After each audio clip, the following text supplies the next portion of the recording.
Jake, I don't know if, obviously it's going to hurt for a long time, but I mean, if you had time to step back and sort of just breathe and kind of think it all, what are your thoughts on this experience you just went through?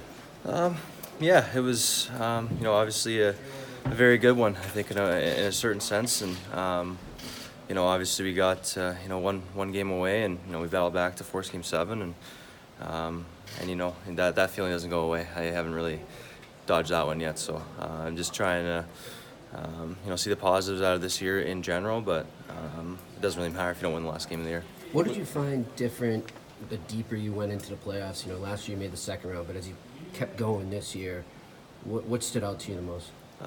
Just the intensity of the rounds. I think that every series gets more, more challenges are kind of set for you and your team. I think that was probably the most I learned this year is that, every round, the intensity and the speed and everything just kind of gets better. So that's probably the biggest thing I would say. Any injuries you're battling?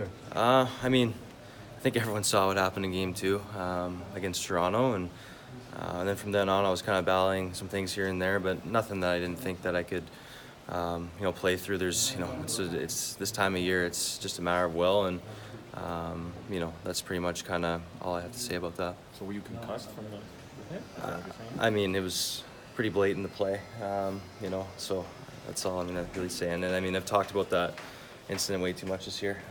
Just kind of looking, forward to moving past it. Jake, I think we all will remember walking in and seeing you sitting at your stall, full uniform. A lot of guys had tough times getting through that post game. What was, I guess, the most stunning part to you, and have you had a chance to think about it at all? Has it sunk in?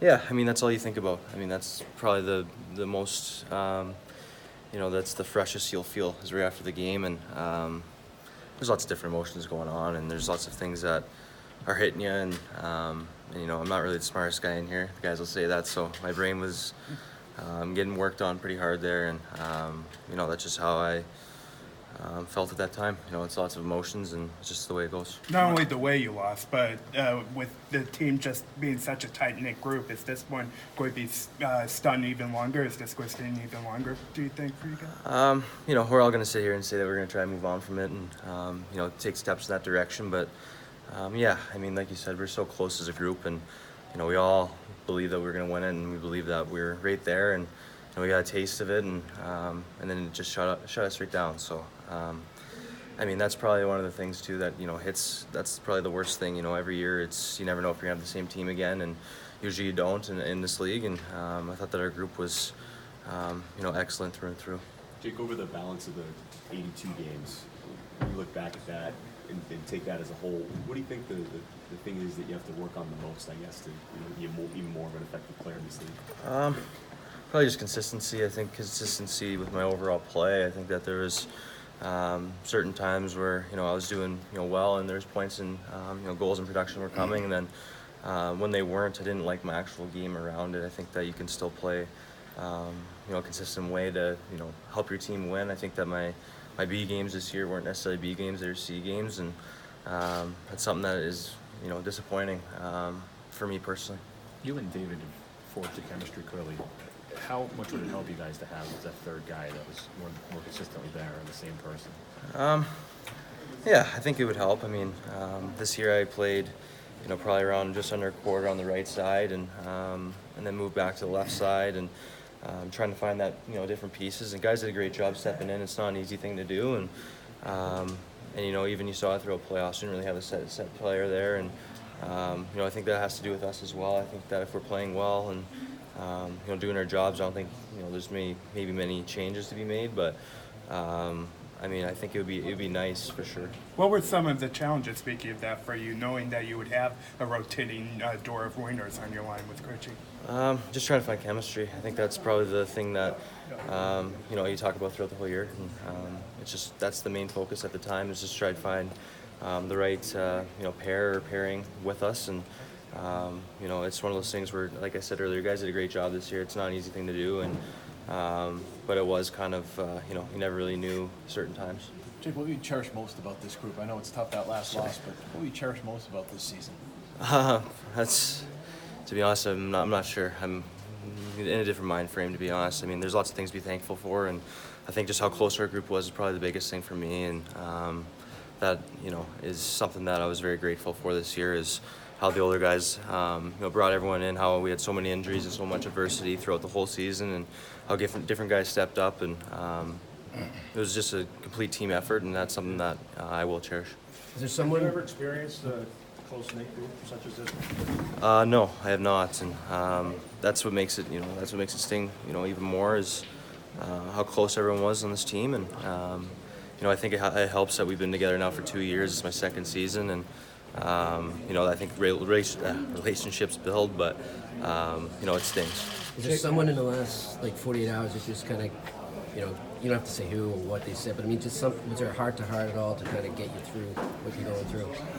Yeah, I've your had dad or lots. something? I've had lots of support, and my family's here, and even support from, you know, the guys. We're all supporting each other. We're all feeling the same way, and that's what makes it the worst part, I think. But I mean, there's not really much you can say. I mean, there's, you know, there's people that are saying they're proud of you, and different things like that, but you don't feel that at all. You know, he doesn't necessarily change the way you feel. It's just a matter of trying to look at everything in a positive outlook right now, but also understand this is a big learning experience, and you know, makes you realize, you know, just how hard it is to win the Stanley Cup. Does it make you want to work harder?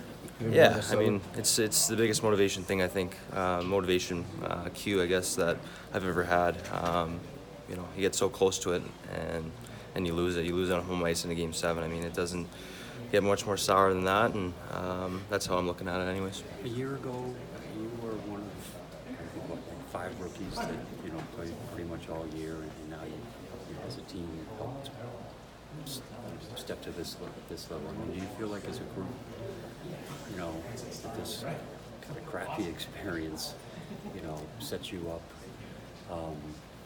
you know, to continue to, you know, to get to this point? And do you feel like maybe there's a little bit more of an ownership for you younger guys now moving forward?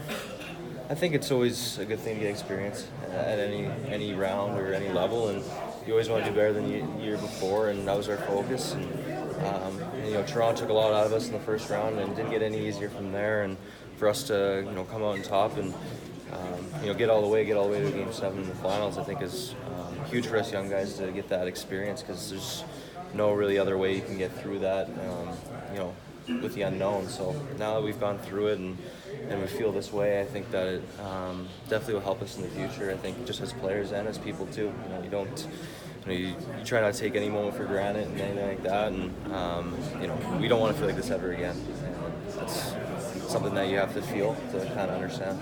Jake, Toronto was a long time ago. So for you, for these 2 months physically, what was it like for you to prepare, endure, and get through playoff intensity games? Yeah, it was a challenge, especially playing every second night. I think for almost 2 months straight was, you know, tough. And you know, there's different things that happen throughout the games and different situations, you know, personally. But you know, you just try to take, you know, notes and try to take learning of things that you see from, you know, the older guys, especially around those times where, you know, you feel like you don't have your legs, or you feel like you don't really have anything going on, and you know, there's different stuff kind of hindering you. I think it's, you know, that's when you look to the older guys to understand how they prepare and how they get through things too, because you know, I'm not the only one, and you know, there's lots of guys on both sides that are dealing through stuff. One of the guys who was going through something with Z, can you just talk about what that meant to have him kind of come back so quickly with what was obviously going on? Yeah, I mean, everyone saw, and it means a lot, especially, you know, as our leader. To, you know, we look up to that guy, and you know, for him to even sit on the bench and then play the next couple games with that on, I think just kind of amplifies who he is, and you know, something like that won't stop him from trying to accomplish what he wants to accomplish. And you know, it just was one of those things where we tried to rally around him and help him out. Does it make him a bit scarier though? Is he? I think so. I think when he's got the full face shield on, I think it's looks a little tougher for sure, I would say anyways. What's the voice like? You know? Yeah, I mean, he doesn't, yeah, he wasn't talking too much, so, I mean, the whole spiel was probably a little more tougher. Do you feel